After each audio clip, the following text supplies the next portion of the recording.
They're live on Building in Public today, featuring Alex Kinnier from GetUpside. Hi, Alex. Welcome. Hey, DK. Should I say David or DK? You can say DK because you actually know me. Because I've been calling you that for like a long time. Yeah, that's what everybody calls me. If you ever say David to my wife, she's like, who? Do your parents call you DK too? Actually, my mom is the opposite. My mom is like the one holdout. She doesn't really know me as DK. So when she's like, somebody like my wife will say DK, and my mom will be like, huh? Who's that? That's funny. That's funny. Yeah. But yeah, Alex, I'm so happy that you could join us. I mean, I feel like we used to go on walks all the time and catch up on, your life and your entrepreneurial journey and kind of what's happening with your career stuff. And we obviously, you're on the other coast now and we're, in COVID and lots of changes. So I just haven't seen you in a long time. So it's nice to see you. Good to see you as well.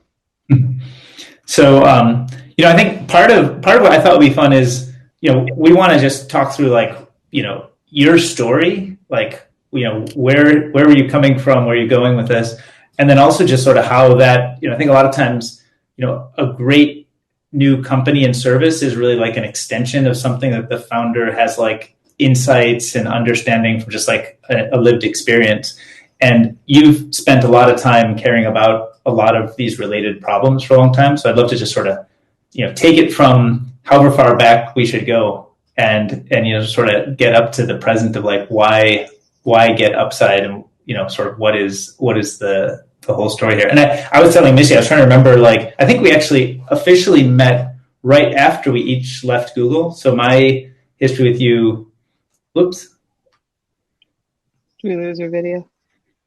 We might have lost. Alex, are you still there? I see a little flashing there. So I wonder if everything's okay. Yeah, I see some mute, unmute. Maybe refresh if you can hear us.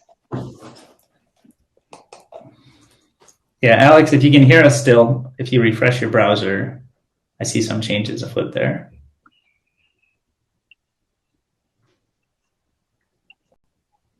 Ooh, all right. Yeah. There we go. You were crystal clear the entire time. So. Oh, okay, great. Well, thanks for refreshing. Now it's all good. Well, that's what's fun about doing it live and recorded. We're not going to highlight that part. It's fine. Yeah. So I was starting to sort of tell the story to Mishti. I think we met, somewhere around 15 years ago, probably, as we were each. I had hair, so yeah. Yeah. So what would take us through that story a little bit? Like what's been your kind of or earlier if you want, but sort of what's your entrepreneurial journey that kind of arrived here? So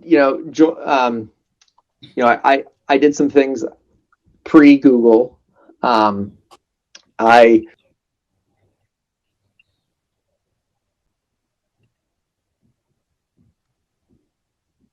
Oops, Alex, I don't know if you can hear us, but looks like you may have flipped off again. So if you can still hear us, too. I wonder if a good refresh will help sort this out.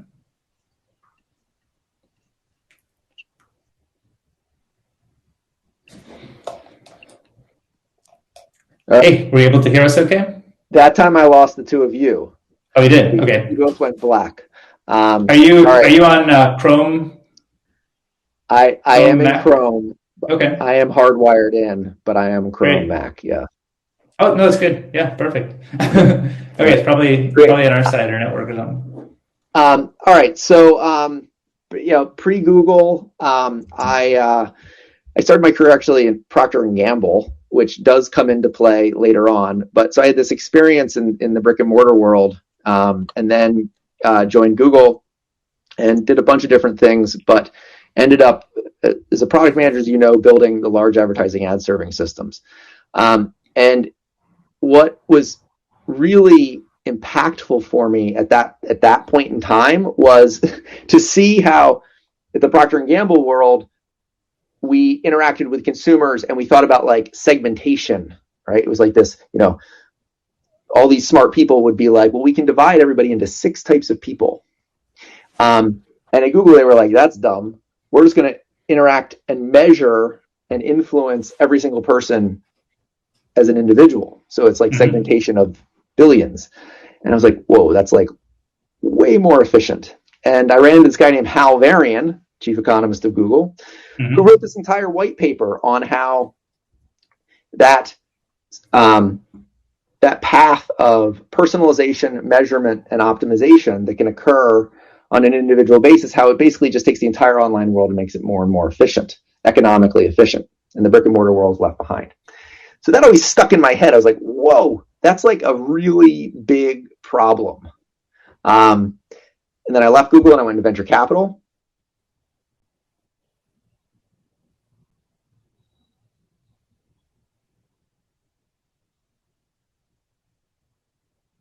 Are you still there? I think I lost you again, Alex. Yeah, me too. Wonder if it's his internet connection.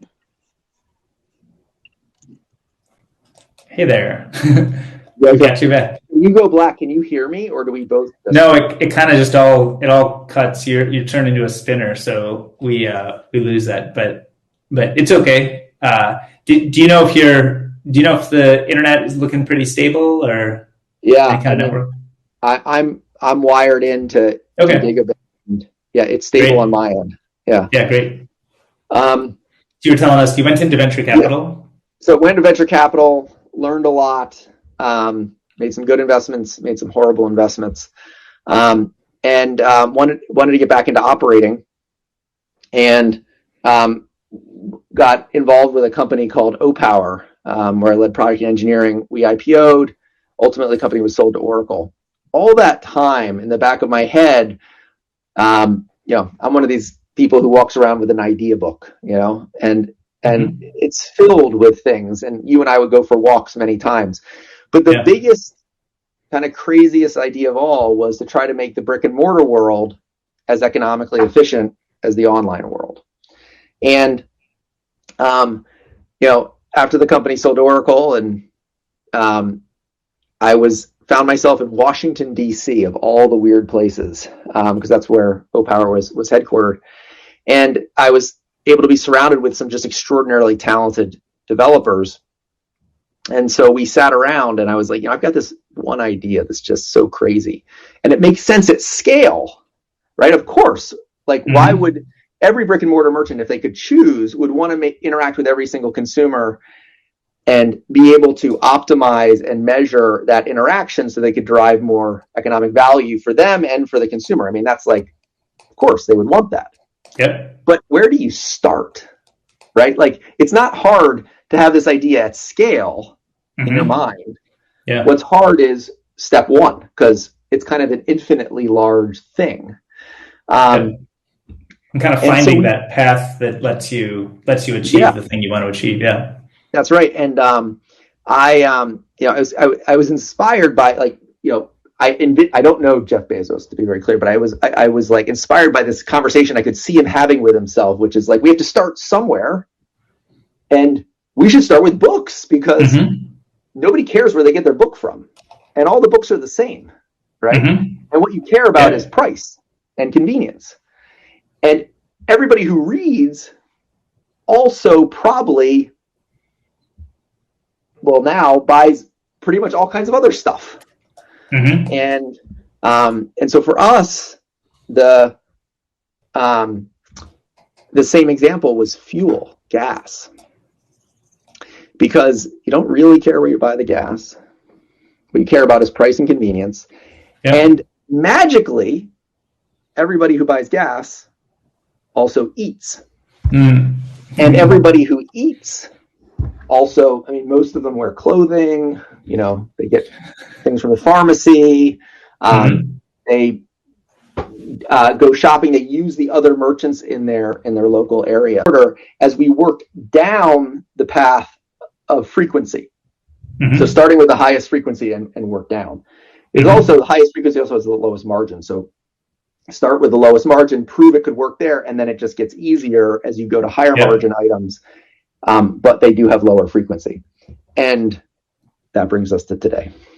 Yeah. And so when I hear that, I think about the problems. I don't want to get too far ahead in the story, but you're solving a very local problem that is different than any kind of sense of local of what Amazon might be good at or sort of other providers. So how, when I think about that, I'd love to hear more about sort of how you think about bootstrapping a new ecosystem when you have such a strong local focus on what you're doing.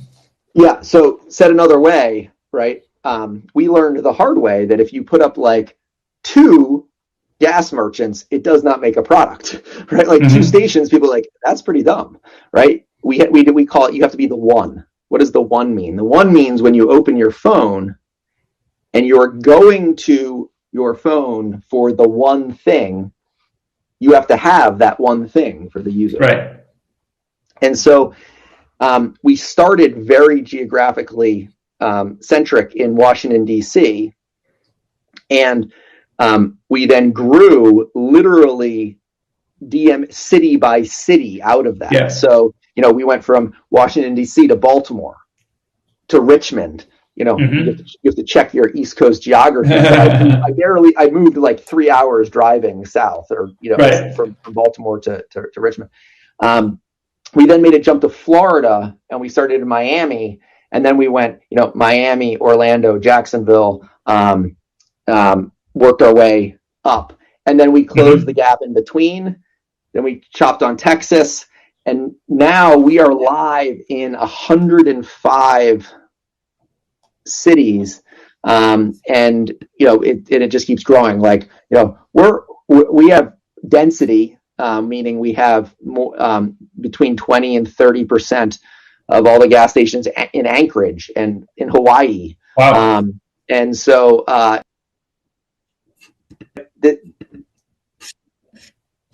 the methodology, it's city by when you user base to get a user in Denver if all your merchants are in Washington, D.C. So it was a unique challenge that we had to overcome. Right. And was the idea of DC, was it kind of like just a market you looked at and analyzed and seemed to be the best place to start this? Or was it just you happened to live there because of your historical career path? Or you have to actually recruit gas stations. Yeah. It's like, and so like business, the only way I could think of doing that was like to drive to them.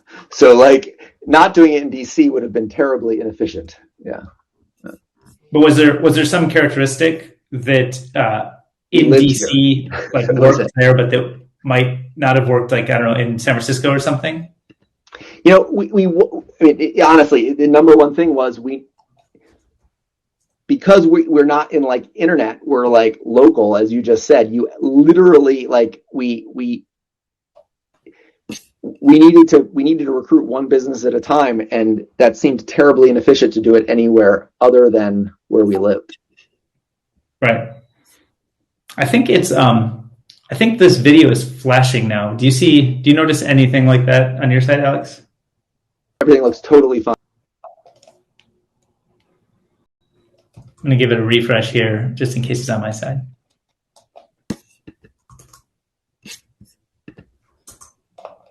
You have maintained looking fine this entire time. I'm just smiling. You look the same as you did before. Okay. Cool. So what kind of, when you talk about sort of getting to the 3 hours away north or south, is that kind of, you figured out you can get enough density in one place and then there's some crossover density when you move beyond, or just more? No, it was because we could then drive to those places. Like literally, okay. It was that straightforward. There's no real crossover of user base. I mean, the majority of people spend the majority of their time in the city that they're in, right? And you said that it's, you just say 100 cities now that you're serving? Yeah, over 100 cities now. Yeah. Wow. And I assume that now that you've sort of you've gotten I guess early you got a bunch of cities to work through kind of the, just kind of blocking and tackling, grinding it out. And then now there must be some additional kind of flywheel or brand or partnership stuff that kind of helps get to 100. Or I mean, I don't know. Tell me if that's right, or is it more? Yeah, no, that's 100% right. I mean, so we have three channels on the merchant side. So enterprise. So these are like massive, large company partnerships that we do. The middle tier, which are usually regional leaders, and we partner with them. And then we have teams that work to partner with the classic single site operator. And all three have very different needs, but the base value that we work to drive is the same across all three segments, but they have different daily needs, and we have teams now that optimize for each. And that kind of comes into like from an account management perspective, or like once somebody has kind of joined the GetUpside system, then you can work with them and they have different needs in that kind of working relationship. Correct. Yeah, I mean, one of the big learnings we had was, we're ex-product people from Google, and my career was in product engineering. So we were like, okay, we're going to build this like unbelievably amazing dashboard with all of this. Right. It's just extraordinary, and that is the answer. And what we learned is that that is not the entire answer. It is an important part of the answer, but the other really important part of the answer is people that can build and maintain relationships and answer questions and educate on how to use the dashboard. And right. So we've worked really hard, and we're very fortunate to have some extraordinarily talented folks that lead us in that way. What kind of was there any like feedback in the early days from the businesses that you worked with that like significantly changed what you were offering, or kind of how you saw the product evolving? Oh yeah. Yeah. I mean, think about it. Like, I knew how to pump gas into my car, but that was about it, right? And I knew how to buy groceries, and I definitely know how to go and eat at restaurants. And that was like the edge of my knowledge. I also knew that from like a theoretical perspective that a business who has capacity, right? So like, for a grocery store, you have space in your store for an additional consumer to move around. A gas station has a pump that's open. A restaurant has a table that could be filled. And if you could attribute bringing them a customer and then prove without a shadow of a doubt that customer's transaction was incremental, meaning that they would not have gotten that transaction without you. And then if you could prove it that it's profitable on top, that those three things, attributable, incremental, and profitable, you could deliver value to that partner. So that was the easy part, right? That was the theory. Taking that language and talking about in their language and how they run their business and making it easy enough for them to deploy and appreciate, that took a lot of learning.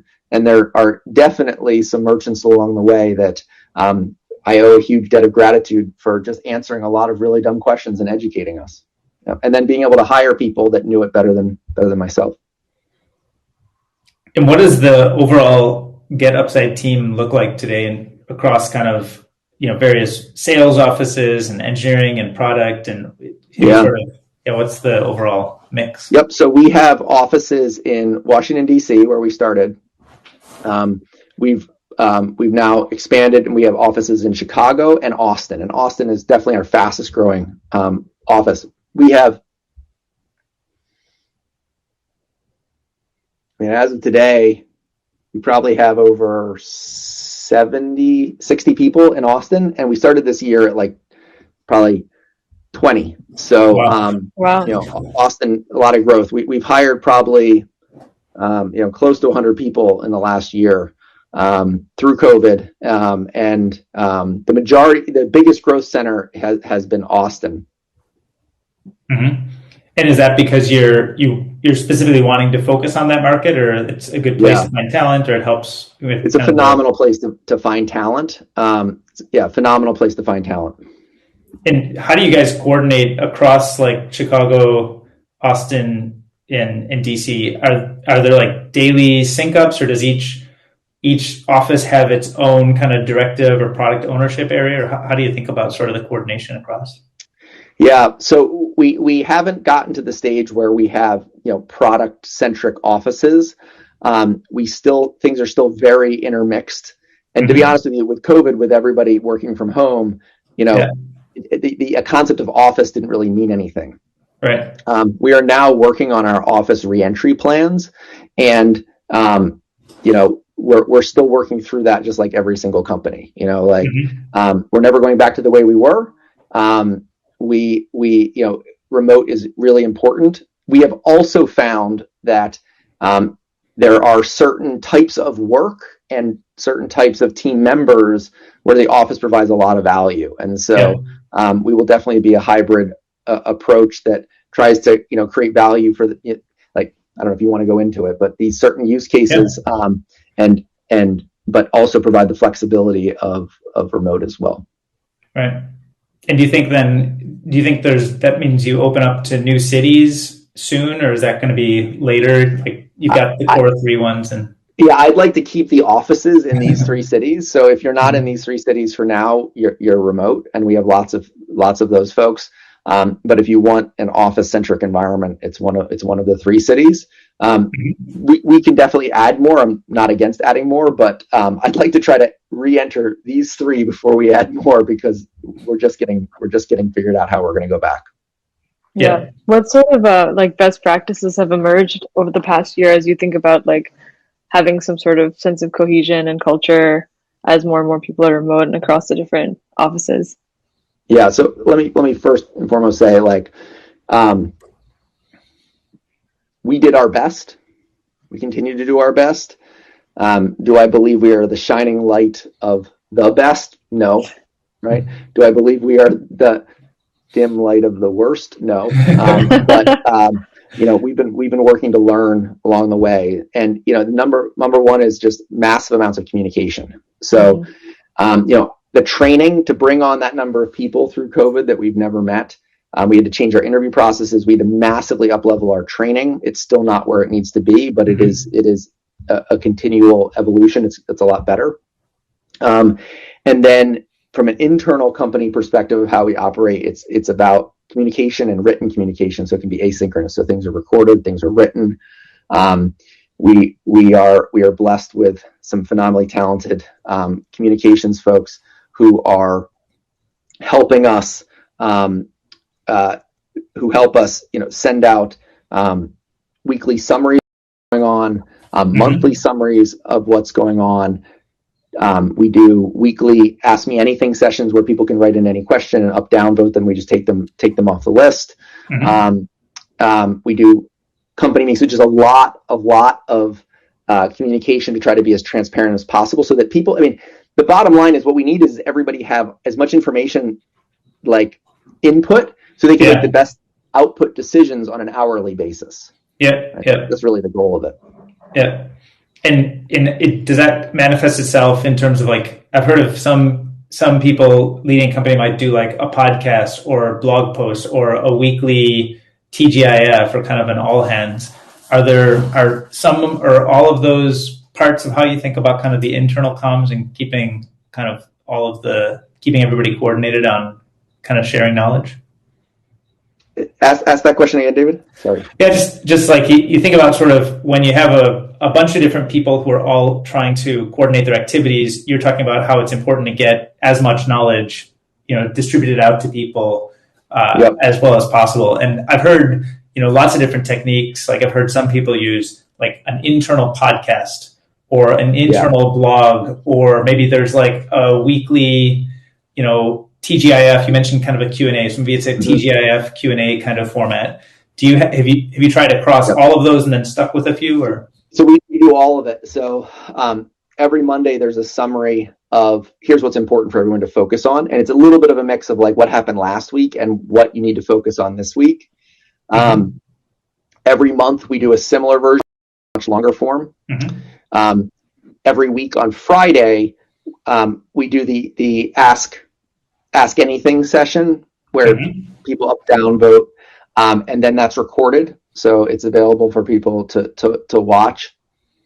And then we do monthly all hands, where we go much deeper into OKRs, performance against OKRs, which are on a quarterly basis, but monthly performance, and then all the the key user merchant metrics versus goal. So that's the bundle of offerings. DK, you know me. I love to communicate information speaking. But I loathe writing. And so I think one of the challenges in this environment is writing is actually better because it can be consumed asynchronous. And so again, very fortunate to have team members which help the company in that manner, because it's not what comes, it's not my first instinct is like to sit down and write something really thoughtful. I'd rather talk to people. Right. Is that something like an internal communications professional who helps make sure that whatever you're speaking ends up getting kind of documented and codified and shared? Yeah, and we work together on that, but that's 100% right. Cool. So I'm curious about, you sort of laid out the big vision and talked about your imaginary discussion or observation of Jeff Bezos and kind of finding the commodity kind of, cheap, high frequency, kind of daily or kind of very frequent use cases. And you sort of talked about how you sort of win with that as like a foundational layer because it's just so hard, but it's so frequent. And then everything else after that is tailwind and basically becomes easy by, comparison. But I also know that when you start something, like an intense amount of focus is super important. So I wonder, like, when you talk about that, is that vision? And today it's really kind of focused on the core kind of low margin, high frequency use cases, or are you starting to experiment with the other ones, or are those already part of the full blown business? Yeah. So to be clear, becoming a great fuel partner for our fuel merchants and fuel partner to our consumers who are using fuel has taken way more effort and time than I ever could have imagined. Like, full stop. I mean, we are now the largest network of gas stations in the United States, which is kind of amazing. And to do that well has taken everything we had.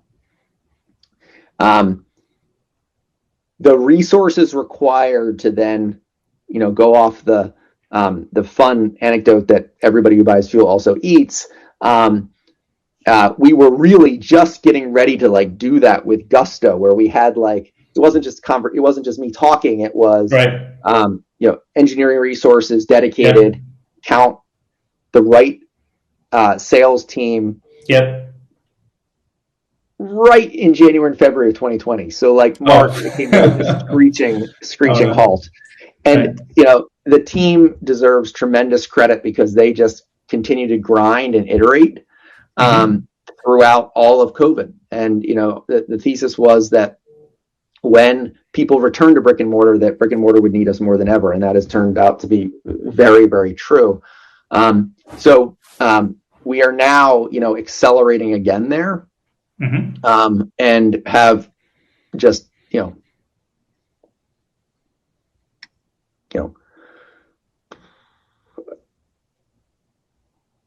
I'm trying to come up with a unit, like it's 100,000 is too many, but many tens of thousands of merchants in the pipeline behind coming online in those verticals. So a year from now will look fundamentally different from being gas to being truly multi-vertical.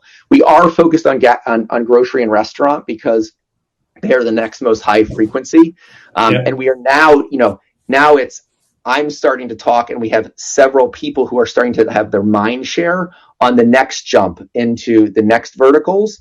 But if you think about it, it's 60% gas, 30% grocery and restaurant, and then 10% starting to think about the next verticals right now. Right.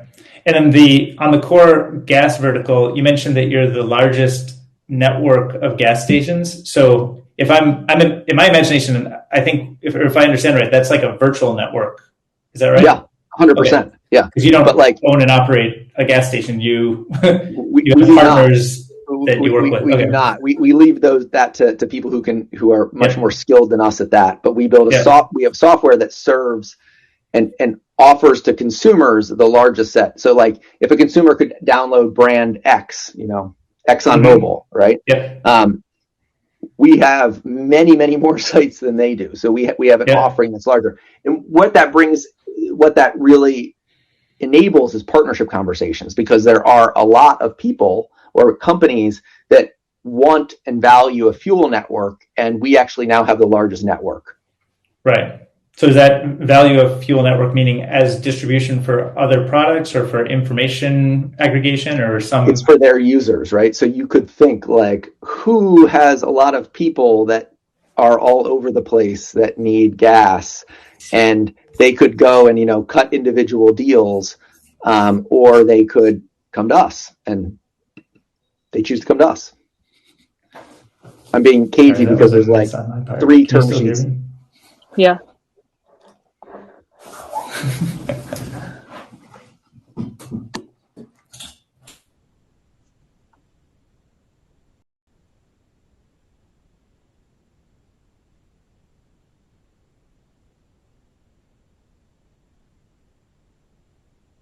Okay. You guys look great, and I keep talking, and I don't know if I'm being recorded or not, but because I can hear you both being like, he's gone, but I'm like, I'm here. Anyway. Oh, now I can't hear you. Can't hear DK. Yeah.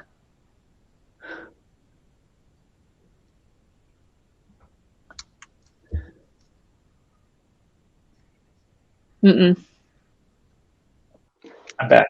Sorry. DK, I was just saying, is this beyond repair? Do you want to do this again another time, or push forward? I'm fine either way. Yeah, I think we're good. I mean, we've got you. You've got the time on your calendar, and cool. I promise you, this is all about the highlights. So we don't expect anybody's gonna come in here and watch the whole thing. It's really going to be, we're going to create the highlights of you telling the story and of kind of those magic moments. Yeah, so don't sweat it at all. I know it's a little unnatural to see that. I'm fine. Don't worry. Don't let it shake you.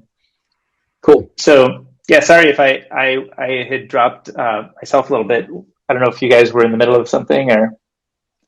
No. I actually had like sort of a different line of questioning that I was really curious about, which is just to learn a little bit about your time as an investor and what kind of learnings from that part of your career ended up influencing you the most when you found yourself on the other side of the table as a founder. Like, are there things that either like founders you invested in, best practices that you ended up using, or just like what was that transition like? Because that's pretty interesting to see. Thanks. I was fortunate enough to work with some of the most talented investors on earth who have seen and done things that are just extraordinary. So I tell the story. I would walk into a room and I had Vinod Khosla on one side and Pierre Lamond on the other, and I was like, "This is unbelievable." And I would just keep my mouth shut and try to like soak in and be like, "I can't believe this is like I'm sitting here with these two." I can give a lot of like tactical things that I learned, but like the highest level one is that before that experience, I would enter a situation, and most people do this. Like most people go into a situation and they can instantly see 3 doors, right? Like they can exit the situation in one of 3 ways. Okay.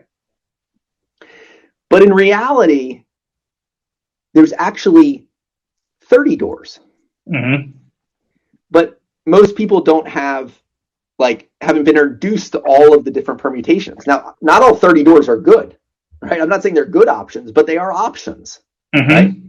And I think the biggest thing that I learned, if I now step back years later, from being with these extraordinary individuals who have built massive companies, and learned and failed, is how often I am thinking about all the doors that I see that, frankly, not everybody sees. And I think that's been a massive competitive advantage for me, and has just really enriched my life. And so I'm always indebted to Vinod and Pierre for those experiences. Is that? I also have some great sayings that I probably use way too much. Entrepreneurship is a chemical imbalance of the brain, which is a famous Vinod, which is it's an amazing way of expressing what it takes. The irrationality of trying to create something that doesn't exist. Yeah.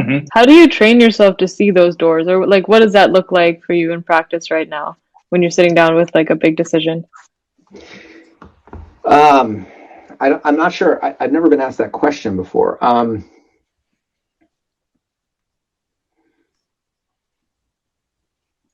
Just always so curious to ask people about their decision-making processes and mentally what you go through.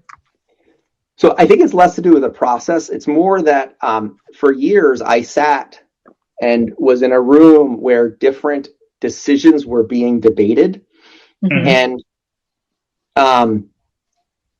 there were no hard and fast rules, right? It was literally, what decision, what are all the different permutations of this that can maximize value for, different players, or can get us, enable a situation or stop a situation.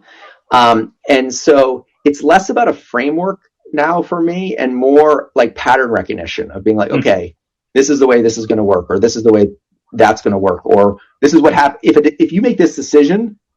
The biggest one, try to give you a specific example, is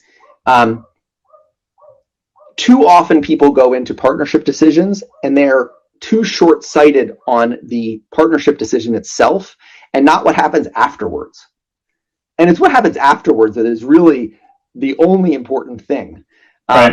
Because if you've done enough partnerships, what you find is that the day it's signed, you literally you almost never look back at that agreement, right? And so optimizing for the finite point destroys value on all sides, and really the most value creating thing is to be solely focused on where do you want to go and where does the other group want to go going forward. And that's definitely something that I learned from those masters. I wonder it does seem like such a useful skill to have, and I would, now that you mention it, I see in little bits and pieces in my own life how exposure to different types of thinking has nurtured that. I mean, I had a brunch this morning that also took what I saw as 2 options and turned it into 20. Yeah. So I do feel like I see that a lot, and I feel like it's a useful skill for just about anybody to have, but maybe if people don't get as much exposure to that, it may feel like it holds people back. So I wonder, I could imagine that, from the team that you work with every day, that if everybody on the team saw 30 doors instead of 3 for their own types of problems, that might actually nurture a more kind of, I don't know if you'd call it more creative or a more divergent style of organization. Yeah, this is interesting. So a lot of times when people form companies, they get together with their friends, right?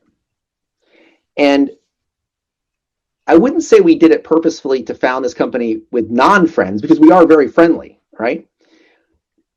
But we founded the company with the group of people that we thought we respected their work the most, that we also could get along with. I don't want to paint this as unfriendly, but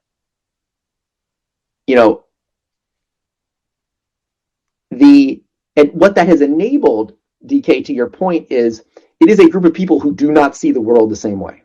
We have a shared vision for the company, Yeah. But we come at problems very differently. We have very different communication styles. And we've tried to build that diversity of the doors that they see and the way they open doors into the entire leadership team of the company. And I can tell you, right, I mean, the company is a very diverse company. Like from, when you hear the word diversity from that standpoint, but also from a thought perspective and the way people enter doors, because think about the verticals that we work across, right?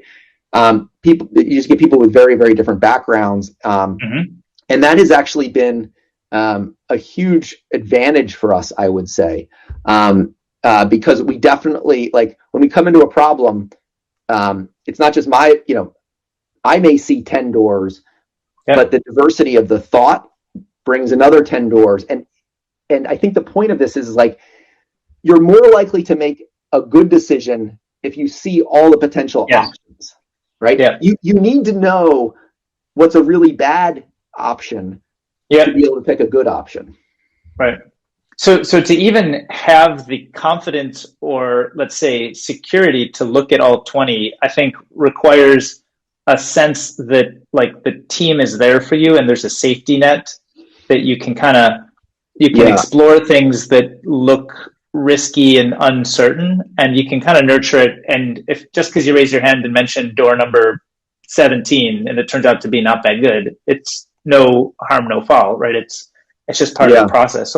So I wonder, is that safety net, that idea of, like, kind of, let's call it, maybe some people call it like creative risk taking, or that kind of safety net, do you feel like that's explicitly communicated internally, or is that kind of implicitly understood, or how do you help that?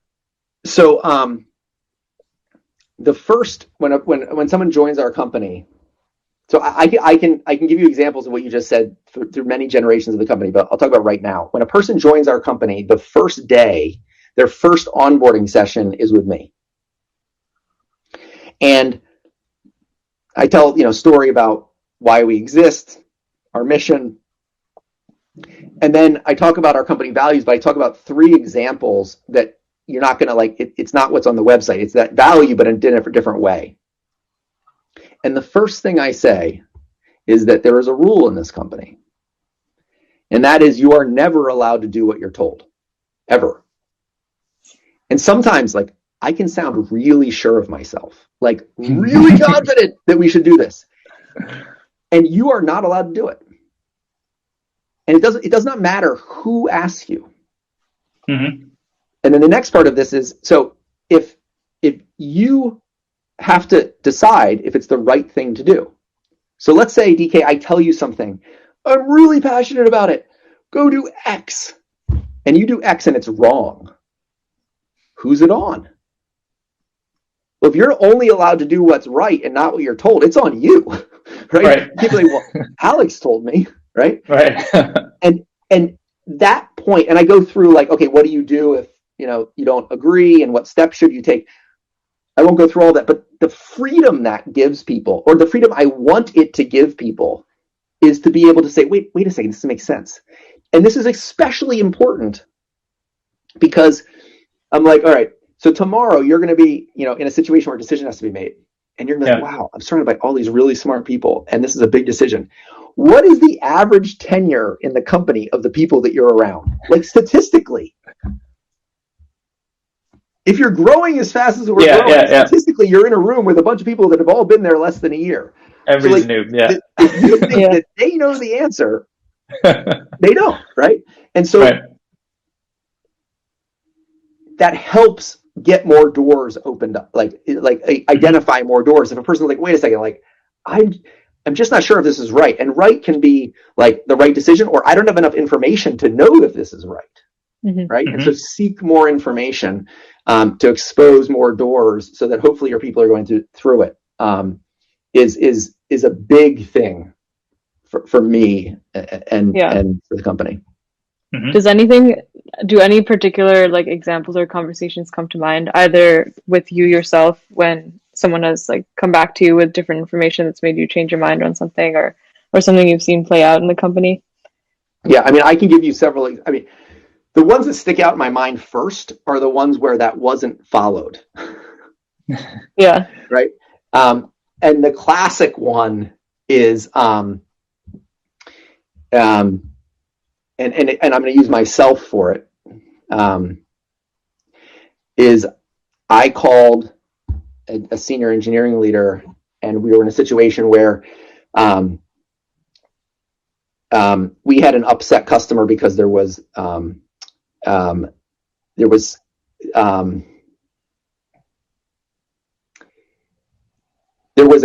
so it's very important that we calculate the margin of every gallon that we are selling, right? And that's not an easy trick. And in this one city, we were calculating it wrong. And so I said, shift from input A to input B for this one city. This happened like 3 years ago. And they were like, okay, I'll do it. But they didn't really understand what the difference between A and B was. And it was like a year later that like everything was wrong in that city. Like, what is going on here?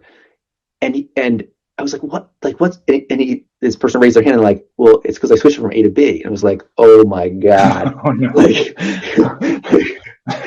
that one flash. So now, I will routinely in my communications try to check step with people like, does this make sense? And Mishti, to your point, what has changed over time is like I have to become more and more aware that like new hires now will be like, oh well, that's the CEO, that's not Alex, right? I'm Alex. I make mistakes too, right? And so what I try to do is in my language, both part one is I'll put probability, like I'm 20% sure of this, which opens the space for people to be like, oh, well, you're definitely wrong. And here's what I think is. And then the second one is to be checking with people like, DK, does that make 100% sense to you? Okay. And so example for myself.